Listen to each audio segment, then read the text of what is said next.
देश में पुरानी पेंशन बहाली के लिए लंबे समय से संघर्ष कर रहे कर्मचारी संगठनों ने केंद्र सरकार को ओपीएस लागू करने के लिए 6 सप्ताह का अल्टीमेटम दे दिया।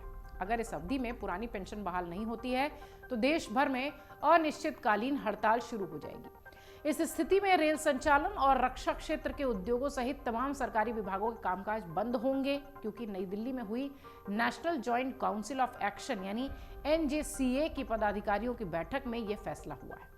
बैठक की अध्यक्षता एनजेसीए के संयोजक शिव गोपाल मिश्रा ने किया है। केंद्र सरकार को अनिश्चितकालीन हड़ताल का नोटिस देने और स्ट्राइक की तिथि घोषित करने के लिए 2 दिन के भीतर एक कमेटी भी गठित करनी है। केंद्र और विभिन्न राज्य सरकारों के कर्मचारी पुरानी पेंशन बहाली के लिए पिछले साल से ही आंदोलन कर रहे हैं। कर्मचारी संगठनों ने विभिन्न तरीकों से अपनी बात सरकार तक पहुंचाने की कोशिश की है। ओपीएस के लिए गठित national joint council of action यानी एनजेसीए की संचालन समिति के वरिष्ठ सदस्य और एआईडीईएफ के महासचिव श्री कुमार का यह कहना है कि नई दिल्ली के रामलीला मैदान में गत वर्ष 10 अगस्त को सरकारी कर्मचारियों की विशाल रैली हुई थी और उस रैली में लाखों कर्मियों ने हिस्सा लिया था। 1 अक्टूबर को रामलीला मैदान में ही पेंशन शंखनाद महारैली आयोजित की गई थी। इसका आयोजन national movement for old pension scheme के बैनर तले हुआ था। एनएमओपीएस के अध्यक्ष विजय कुमार बंधु ने कहा कि पुरानी पेंशन कर्मियों का यह अधिकार है कि वो इसे लेकर रहेंगे। इसके बाद 3 नवंबर को confederation of central government employees and workers के बैनर तले भी रामलीला मैदान में तीसरी महारैली हुई। इस रैली में all India state government employees federation सहित कई कर्मचारी संगठनों ने हिस्सा लिया।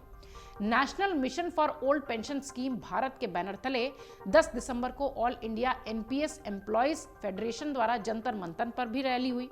इस संगठन के राष्ट्रीय अध्यक्ष डॉक्टर मंजीत पटेल ने रैली को संबोधित किया था।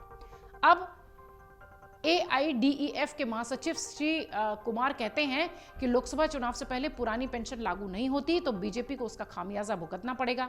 कर्मियों, पेंशनर्स जो हैं और उनके रिश्तेदारों को मिलाकर ये संख्या 10 करोड़ के पार चली जाती है। चुनाव में बड़ा उलटफेर करने के लिए ये संख्या निर्णायक है। देश के 2 बड़े कर्मचारी संगठन रेलवे और रक्षा अनिश्चितकालीन हड़ताल के लिए अपनी सहमति दे चुके हैं। स्ट्राइक बैलेट में रेलवे के 11 लाख कर्मियों में से 96% कर्मचारी ओपीएस लागू न करने की स्थिति में अनिश्चितकालीन हड़ताल पर जाने के लिए तैयार है। इसके अलावा रक्षा विभाग के 4 लाख कर्मियों में भी 97% कर्मी हड़ताल के पक्ष में है।